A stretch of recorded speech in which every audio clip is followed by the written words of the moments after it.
अस्सलाम वालेकुम। कैसे भाई? ठीक ठाक, खैरियत। आज हम chapter number 1 class 10 oscillation vibratory motion के न्यूमेरिकल्स या एक्सरसाइज हल करने जा रहे हैं, क्योंकि न्यूमेरिकल्स को हल करने में बहुत सारे स्टूडेंट्स को मुश्किलात होते हैं, इसलिए हमने फैसला किया कि हम न्यूमेरिकल्स को भी अपलोड करेंगे। आज कोशिश करते हैं 3 या 4 अपलोड करें, जो बाकी रह गए वो नेक्स्ट वीडियो में। तो जो न्यूमेरिकल्स है इसको सॉल्व करने का आसान तरीका, जिस स्टूडेंट से न्यूमेरिकल सॉल्व नहीं हो रहे वो जाकर स्टडी करे जो टॉपिक है या न्यूमेरिकल जिस टॉपिक के बारे में, उसी टॉपिक को स्टडी करें। स्टडी करने के बाद न्यूमेरिकल ट्राई करें, अगर नहीं हुआ तो फिर से स्टडी करें और कोशिश करते रहे कि टफ से टफ न्यूमेरिकल आप सॉल्व करें, क्योंकि अगर टफ न्यूमेरिकल आपने सॉल्व किया तो इजी आप आसानी से कर सकते हैं। इसलिए न्यूमेरिकल हल करने की तरीका क्या है, आप पहले स्टडी करें, यानी उसी टॉपिक जिस टॉपिक के बारे में न्यूमेरिकल है, जो मुश्किल सवाल है जिसको हम उर्दू में मुश्किल सवाल बोलते हैं, जिसके बारे में ये सवाल है, आप वही टॉपिक स्टडी करें। तब आप देखें कि न्यूमेरिकल हल होगा या नहीं आपसे, और उम्मीद है इंशाल्लाह numerical will be solved easily. तो the first numerical of chapter number 1 class 10 is, I written, मैंने लिखा है पेज पे, a spring is placed. First we write question number 1, numerical number 1, a spring is placed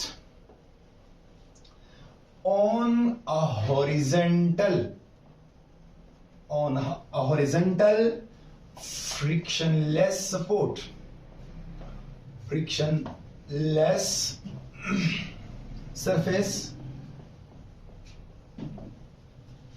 One end of the spring is fixed and a body of mass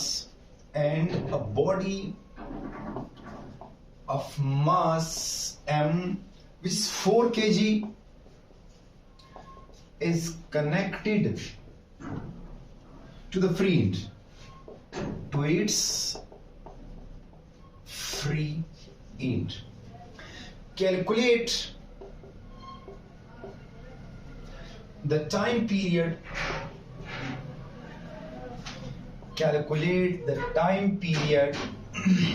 of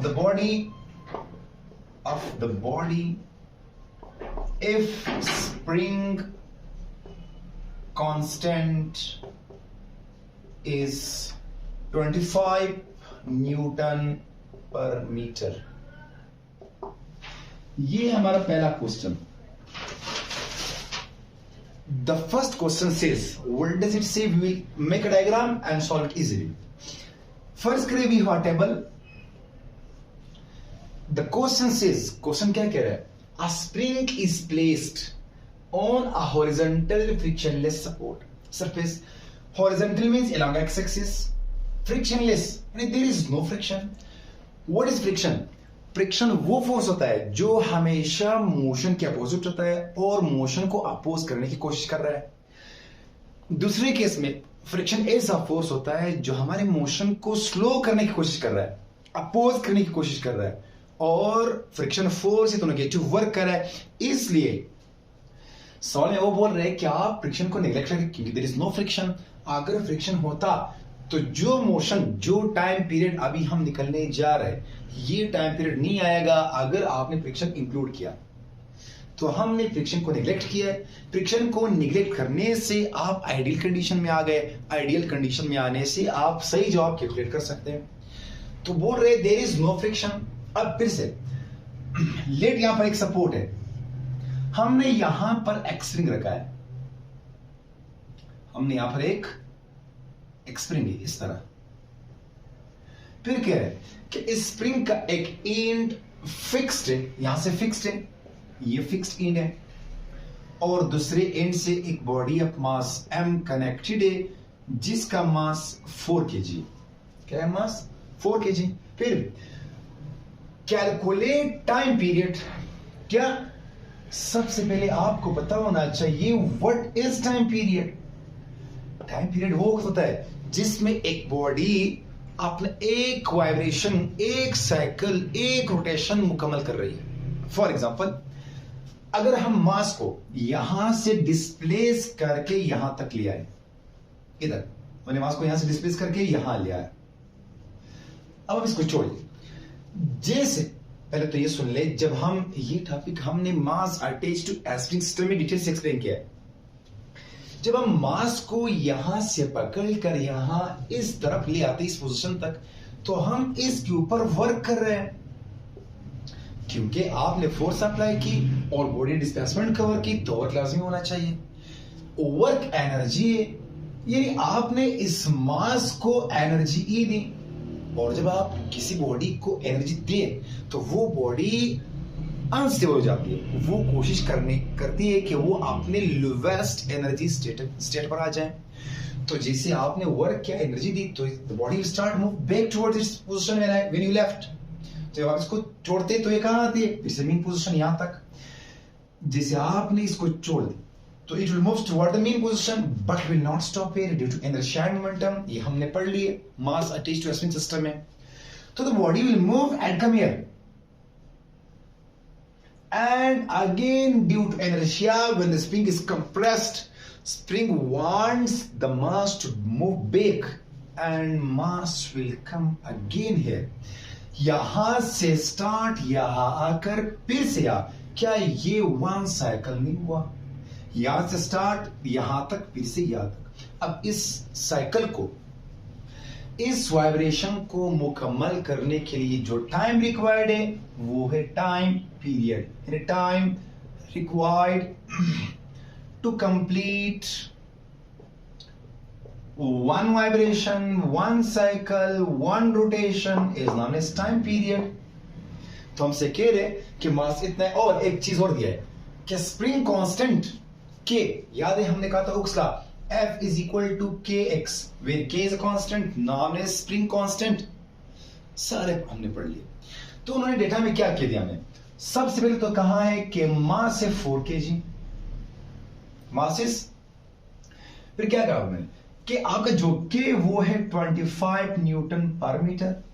फिर बोल रहे कि find time period, और यहां पर frictionless support है, there is no friction, there is no wastage of any energy. अब इसको सॉल्व करने के लिए आपकी होगी डेटा, अब सॉल्यूशन। अब इसको सॉल्व करने के लिए आपको आना चाहिए फार्मूला ऑफ टाइम पीरियड, और फार्मूला आएगी आपके दिमाग में जब आप ये टॉपिक डिटेल से पढ़े किताब में। तो मैंने यही बोला पहले कि आप जाकर टॉपिक स्टडी करें, तब देखें कि सॉल्व होगा या नहीं, इजीली सॉल्व होगा। अब टाइम पीरियड, भाई हमें पता है कि time period is equal to 2 pi और m over k under root. ये है formula for time period of mass attached to spring. Formula for mass attached to spring system time period is t is equal to 2 pi m over, अब t is equal to 2 pi 3.14, and mass कितने उन्होंने 4 upon k कितने दिया उन्होंने 25। तो यह है कीमत। अब इसको डिवाइड करें तो आपको मिलेगा, ये मिलेगा 6.28, और फिर से अब इसको मल्टीप्लाई कर दे, ये क्या मिलेगा आपको? इसको डिवाइड करने से ये मेरे ख्याल से 0.16 मिल रही है हमें जी, 0.16। 1 मिनट देखते हैं इसको, ये हमें मिल रही है 0.16। जब हम 0.16 अंडर रूट लेते हैं तो हमें मिल रही है t is equal to 2 pi 8 into 0.4। The under root of 0.16 is 0. अब इसको मल्टीप्लाई कर दे, मेरे ख्याल से answer is 2.5 seconds. 2 point. The time period of mass attached to a spring system here is, yani this mass completes its one vibration in 2.5 seconds. It is the time period of this mass attached to a spring. ये है हमारा पहला question. जो note करते हैं note कर ले.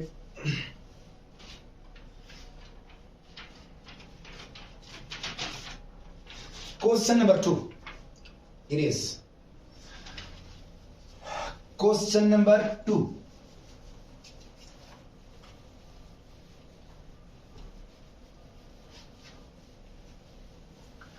Question number 2.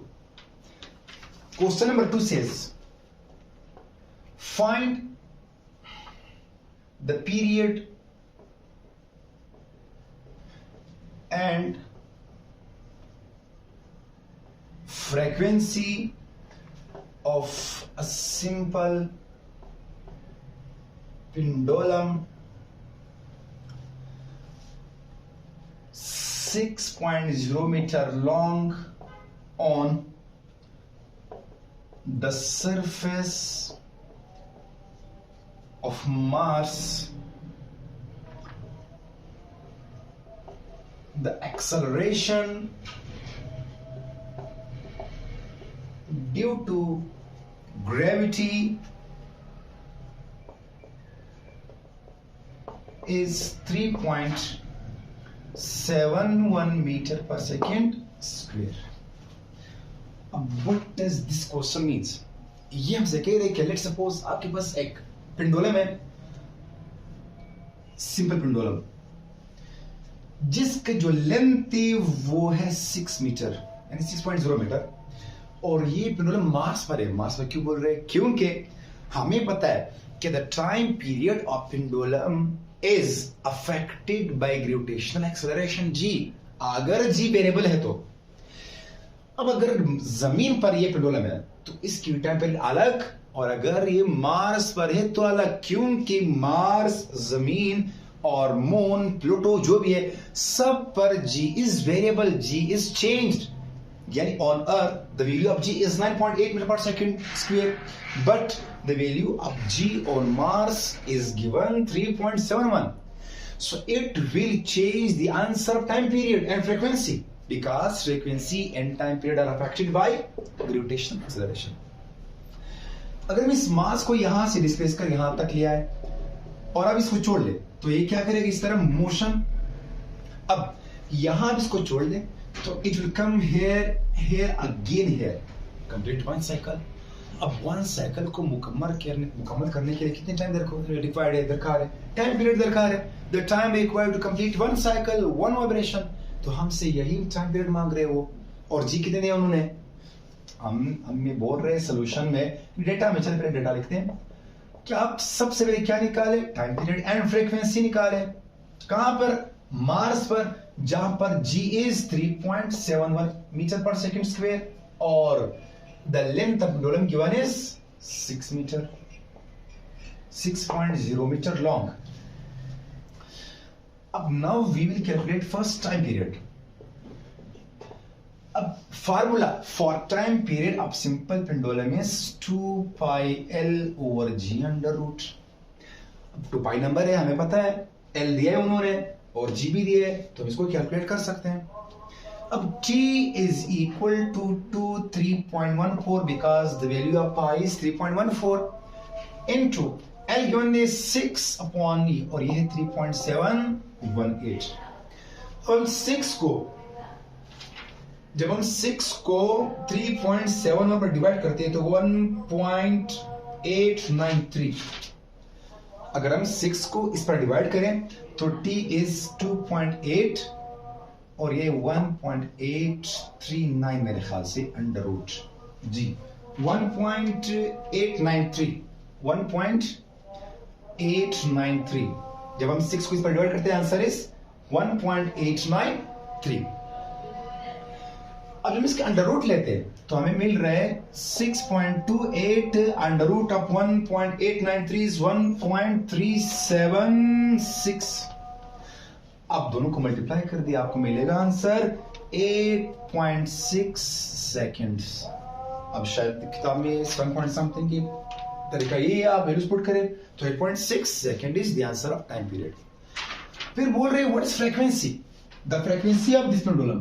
Frequency means एक सेकंड में ये कितने वाइब्रेशन मुकम्मल कर रहे हैं. एक सेकंड में number of vibration is 1 second.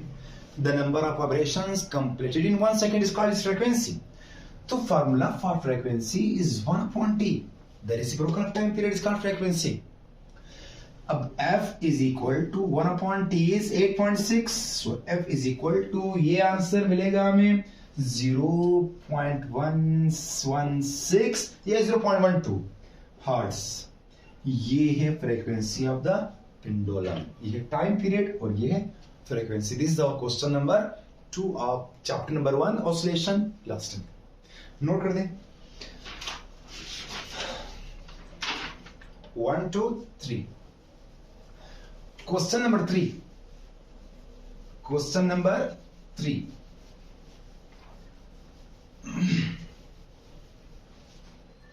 what is the question number 3 about? The heartbeat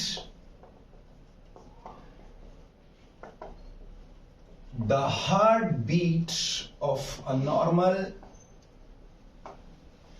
person is 72 beats per minute. 72 beats per minute. Calculate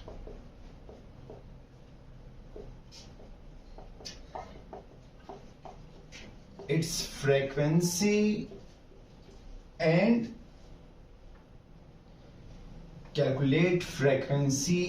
time period of heartbeat.